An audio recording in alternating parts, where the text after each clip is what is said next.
The next great Japanese star in Major League Baseball, Roki Sasaki, is being posted and coming over to the States. Why do the Rangers have a chance? And why is he the most important free agent target on the Rangers board this winter? Talk about all that and more on this episode of Locked On Rangers. Let's get into it.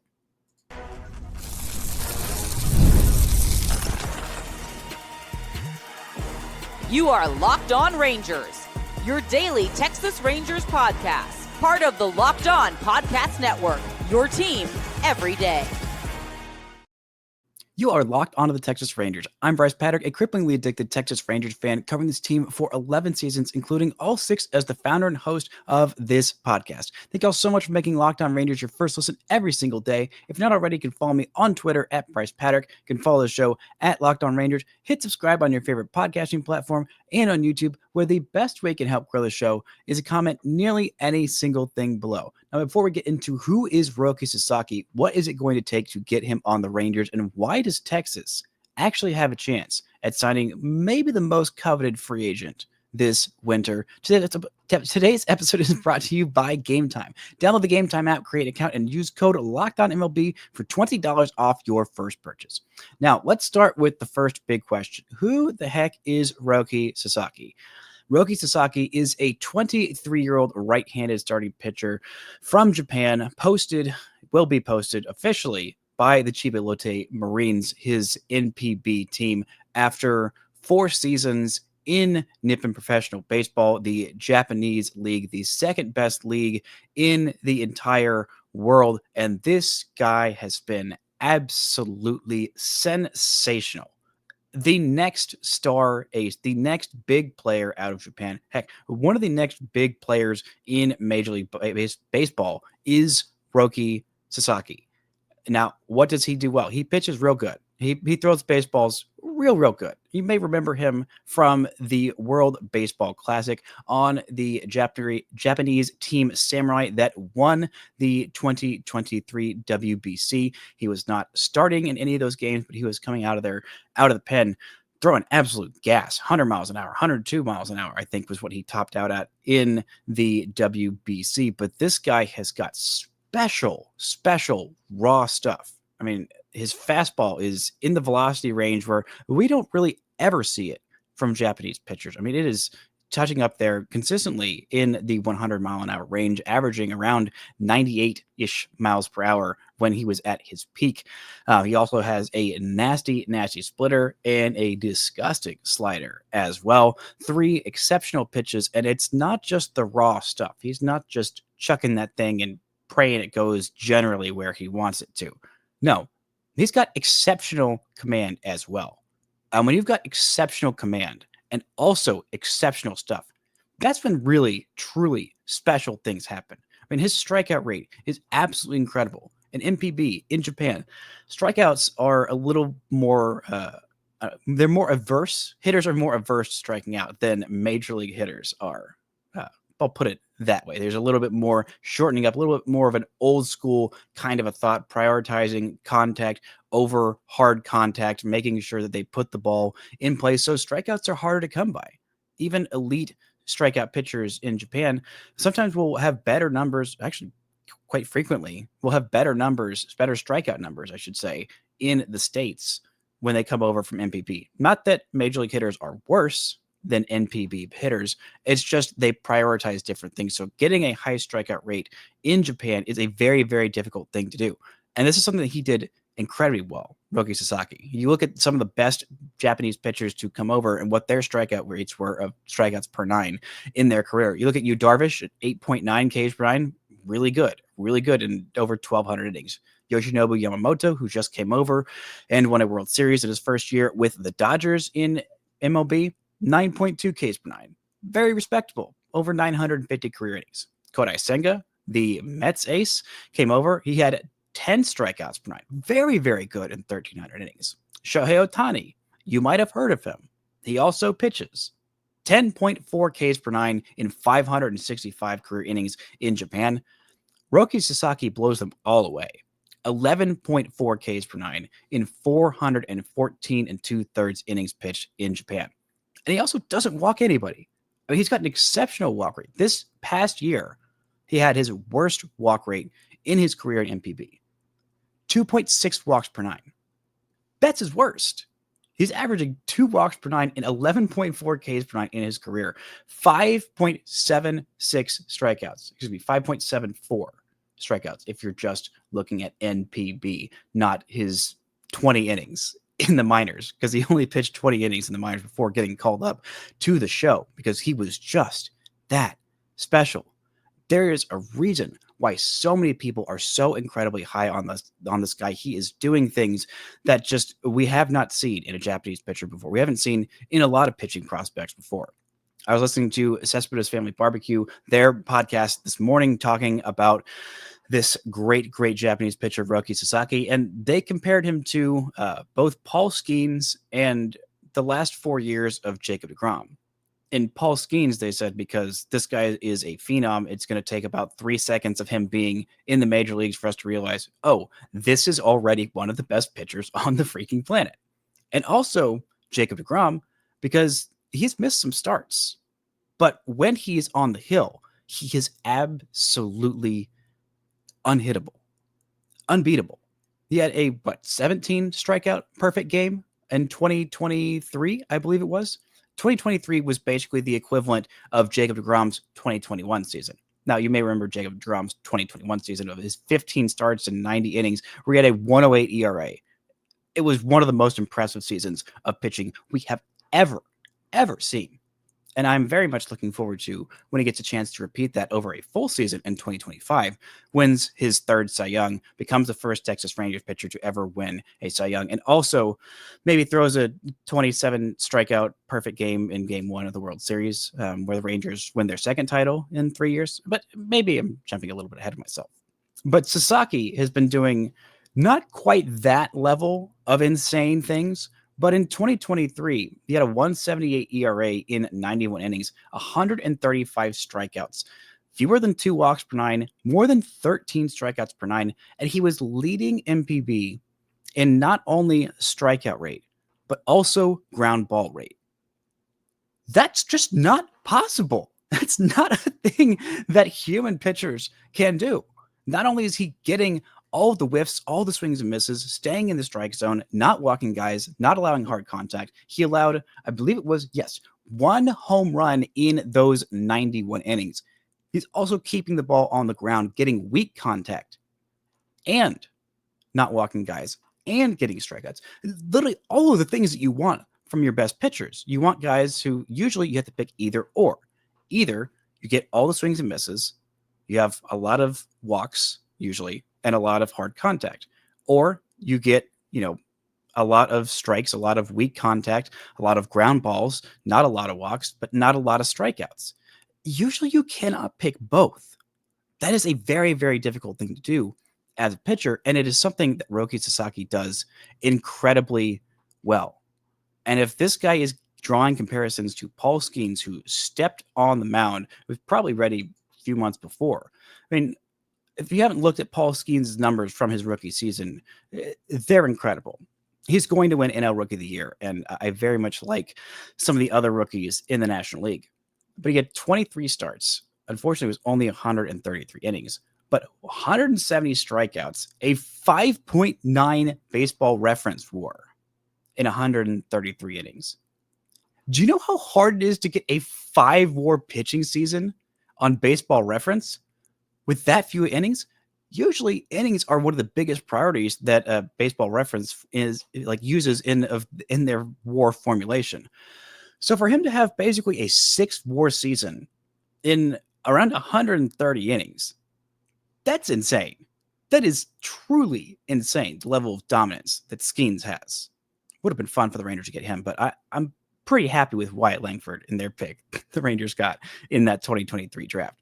And if they can go get Roki Sasaki and add him to their young stable of already very promising pitchers in Kumar Rocker, in Jack Leiter, in Cody Bradford, and heck, in Alejandro Rosario coming a little bit along the way, this would be absolutely sensational. But what is it going to take to get him here? And why do the Rangers have any chance at signing this guy that literally every team would want? We'll talk about that right after this word from our sponsors.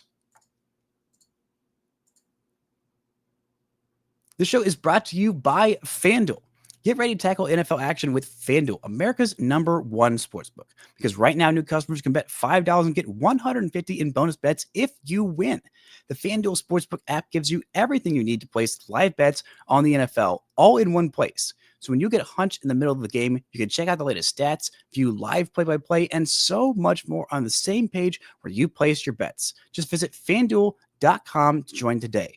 You can also check out all their odds on not only in the NFL, not only on Major League Baseball, but the NBA as well. Right now, the Dallas Mavericks, the fourth best odds to win the NBA title in 2025, plus 1,000 behind the likes of the Boston Celtics, the Oklahoma City Thunder, and those New York Knicks. So go check out all the action. You'll get started with $150 in bonus bets if your first $5 bet wins. That's FanDuel.com. Never waste a hunch and make every moment more with FanDuel, an official sportsbook partner of the NFL. Now, it would be nice to get Roki Sasaki here, but you may be thinking, oh, this is a huge free agent. Surely the Rangers don't have all the money that it would take to get him. And there, my friend, you would be very wrong, because Roki Sasaki has not hit all of the necessary qualifiers to become a full-on free agent, just like Yoshinobu Yamamoto, his countryman who was posted last year, who was 25 years old, made all of the significant check marks that you need to become a full-on free agent from MPB to come over to the States. You need to be 20, I believe it's around 25 years old, or at least have 6 seasons in MPB.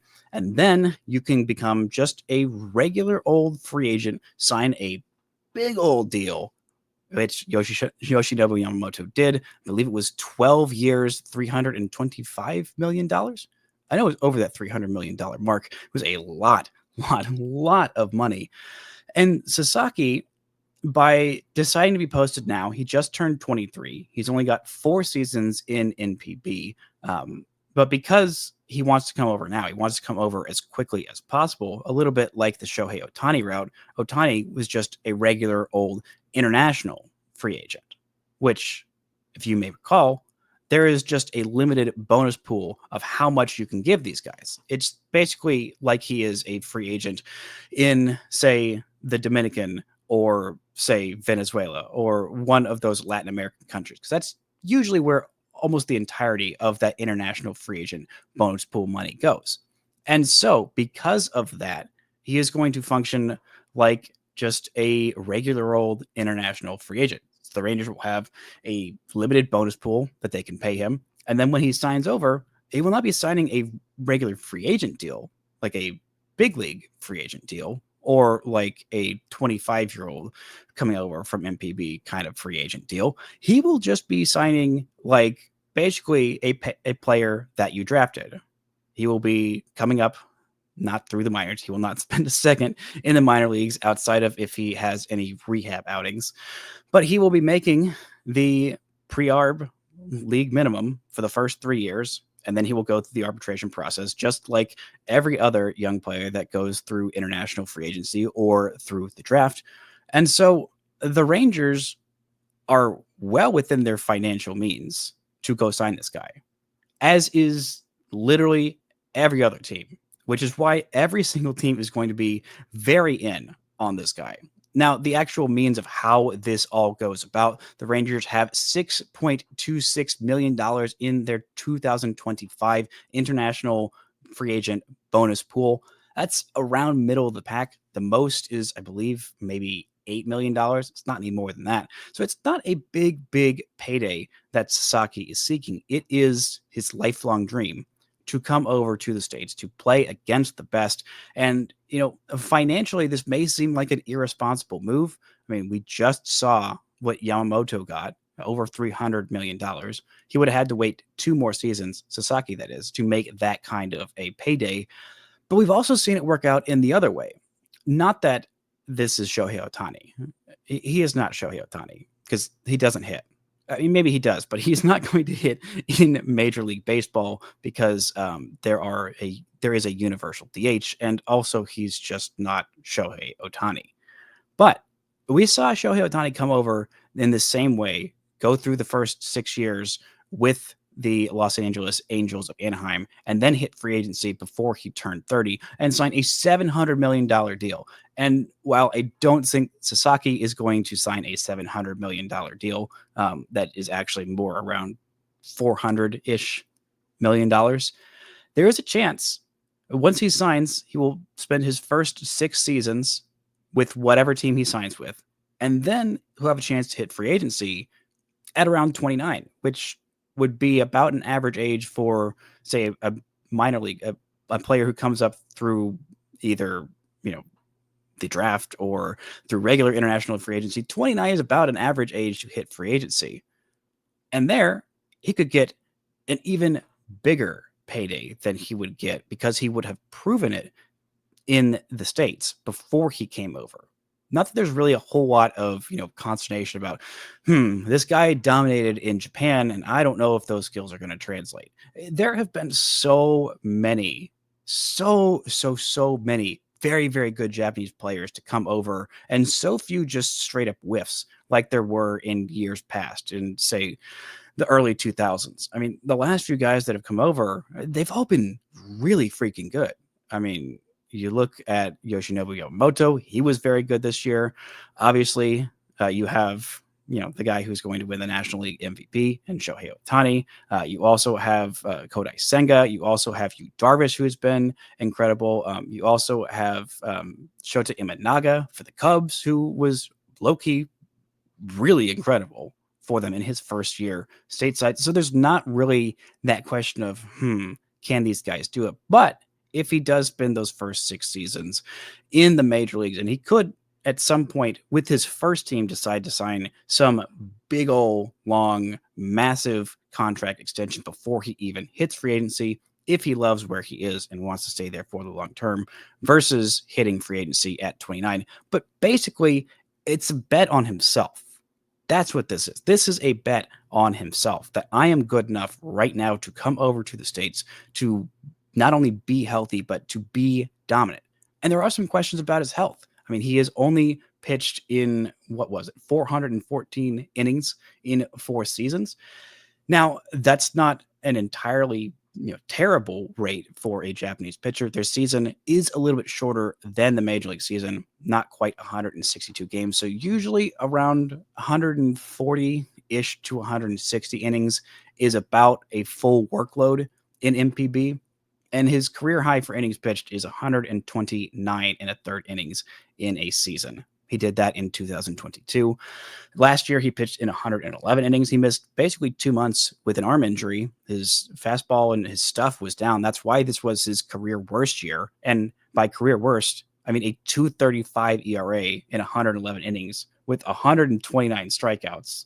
I mean, this guy, even when he's bad, he's still absolutely incredible.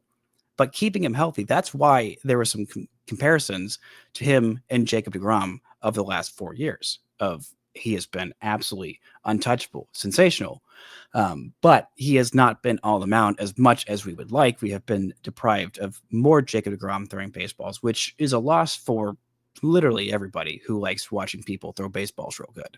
And that's been a little bit of the case with Sasaki. So there are some concerns about his workload. He has been throwing quite a bit, throwing more than the 100 pitch-ish limit in his last few starts, or in most of his starts this season, because Chiba Lotte knew that this was it. This was the last dance. This was the last year before he ended up going to Major League Baseball. This is their last chance to get the most value they could out of him. And so maybe they were a little bit irresponsible with that pitch count. I mean, he was worked very, very hard, thrown a lot of pitches from a very, very young age. So there's a lot of already wear and tear on his arm. So there are some concerns because he is young. He is a pitcher who's thrown a lot, and he is just a pitcher. So there are always concerns for injury and durability in the long term, which is why major league free agents that are pitchers usually get a lot fewer years and a lot less money than hitters, because the hitters have shown that they will hold up longer, and there is less of a risk that just one day they will do one thing and their arm will blow out and they will not be able to compete anywhere near as high a level as they have in the past. Now, who are the favorites to sign this guy, and why do the Rangers think they have a shot at maybe the most coveted free agent on this market. Talk about that and more right after this word from our sponsors. This show is brought to you by Gametime. Gametime is the best way to get your tickets to any live event you're looking to go to. Whether it's a Mavs game, a Stars game, a Cowboys game, any kind of sports game, whether you're going to a concert, whether you're going to a comedy show, whether you're going to a theater, no matter what you're looking for, Gametime is the best place to get your tickets. It is so easy. It is so hassle-free. It is so convenient. And it is so upfront, so transparent. You can see exactly what your view from your seat is going to look like in the app before you buy it. Game Time Picks also has curation that makes it easier to save more on sports, concerts, comedy, music, theater, no matter what you're looking for. And they've also got the lowest price guarantee, or Game Time will credit you 110% the difference. They've also got the most comprehensive, most flexible customer service policy in the ticketing industry. So take the guesswork out of buying tickets with Game Time Picks. Download the Game Time app, create an account, and use code LOCKEDONMLB for $20 off your first purchase. Terms apply. Again, create an account and redeem code LOCKEDONMLB for $20 off. Download Game Time today. What time is it? It's game time. Now, who are the favorites to sign this young star, Roki Sasaki? I know you can probably guess this first one, but it's the Dodgers.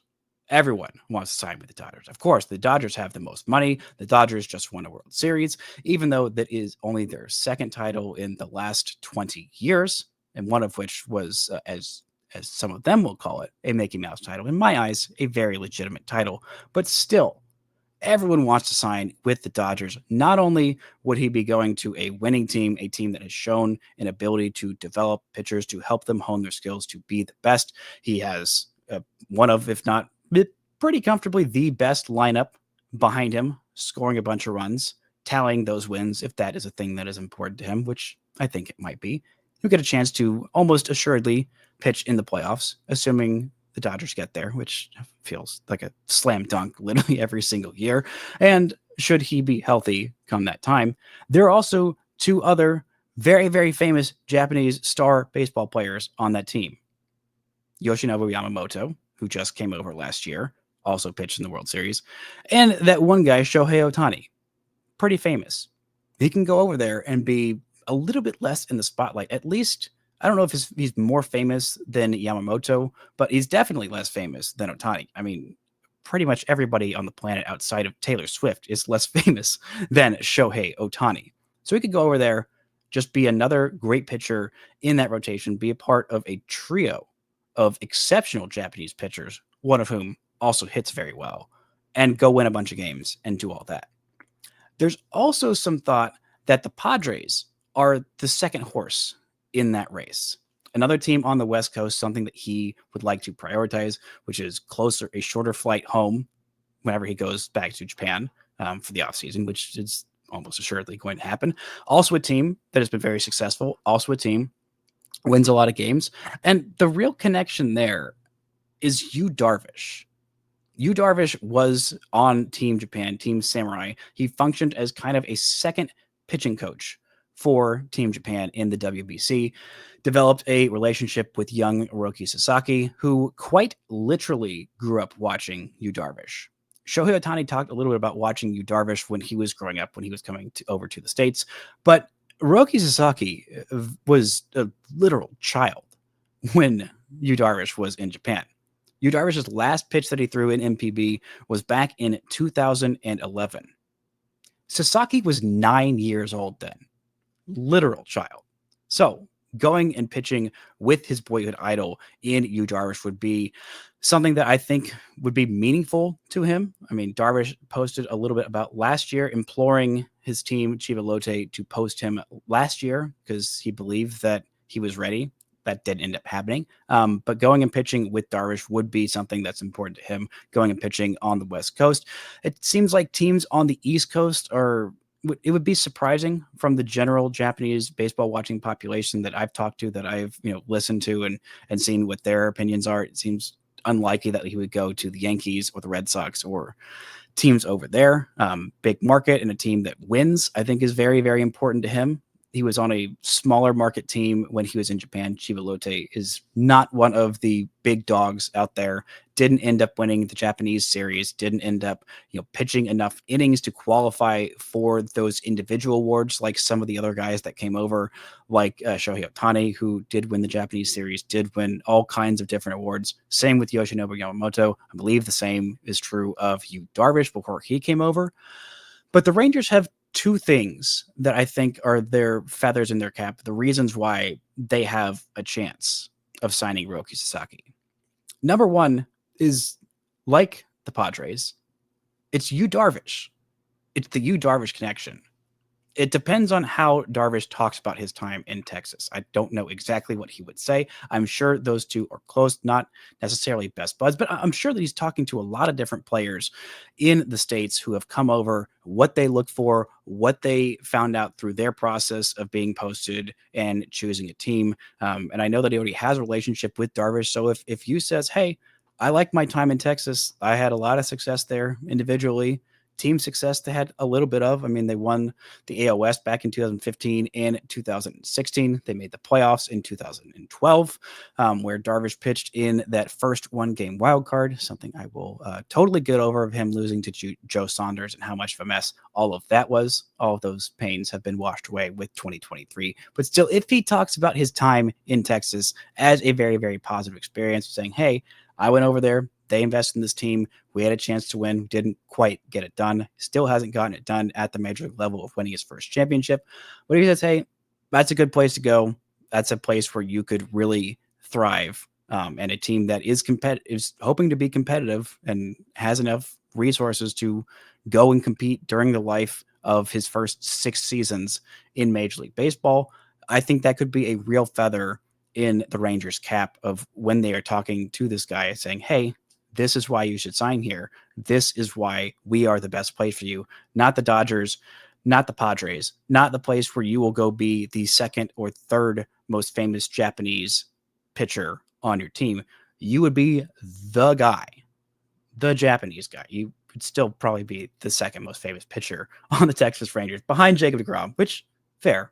He would definitely slot in as the Rangers' number 2 starter from opening day. That is beyond doubt, unless the Rangers also sign Corbin Burns, in which case then he'd probably be the Rangers' number 3. But I don't see a Burns or one of those big free agents signing with Texas. Maybe there's some hope that Texas will chill out for somebody if they miss out on Roki Sasaki.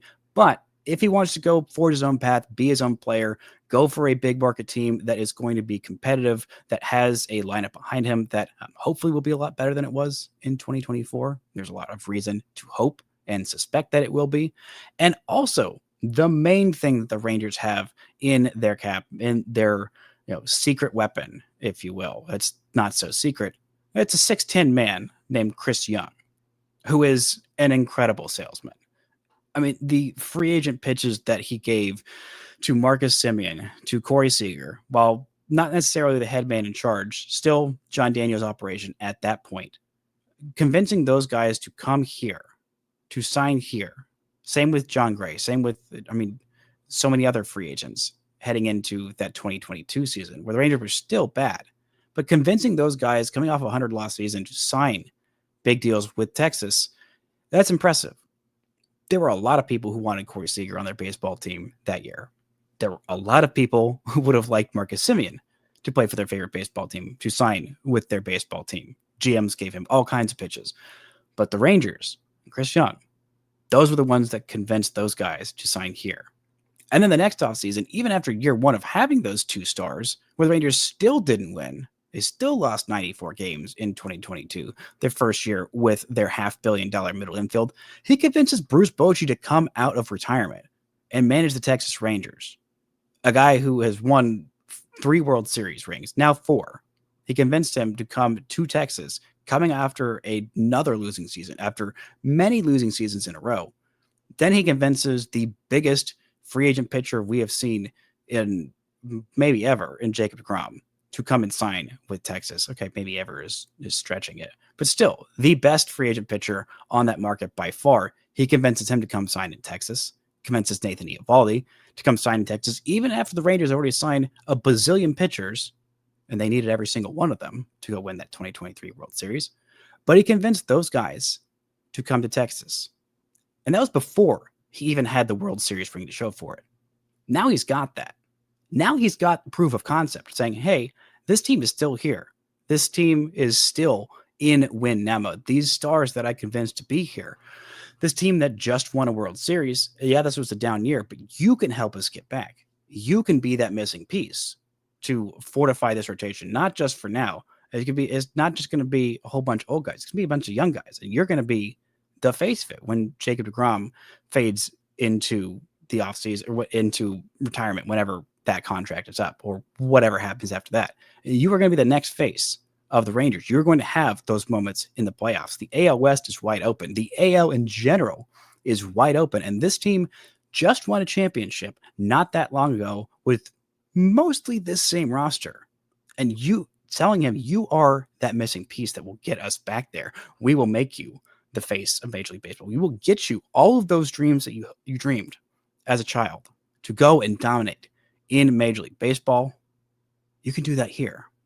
And I feel like CY the salesman, that is his best skill, not only being aggressive in win now mode. I mean, I think that is one of his best skills is, knowing when to go for it and knowing when to not go as much for it. We've only seen him be head man in charge of the front office for the last, year and a half. Has it been 2 years at this point? I think we actually are in the 2-year mark now, just a little bit over it.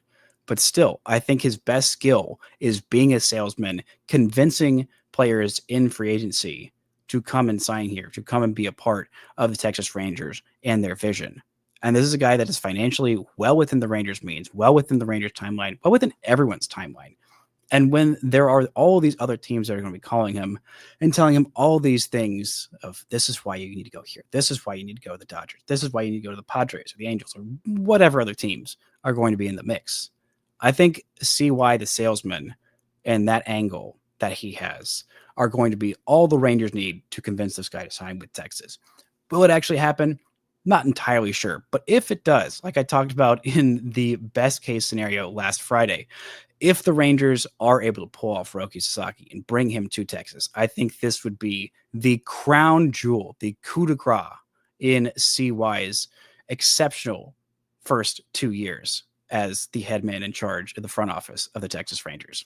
That's going to do it for today's show. Thank y'all so much for listening and subscribing. And until next time, don't forget to enjoy Texas Rangers baseball.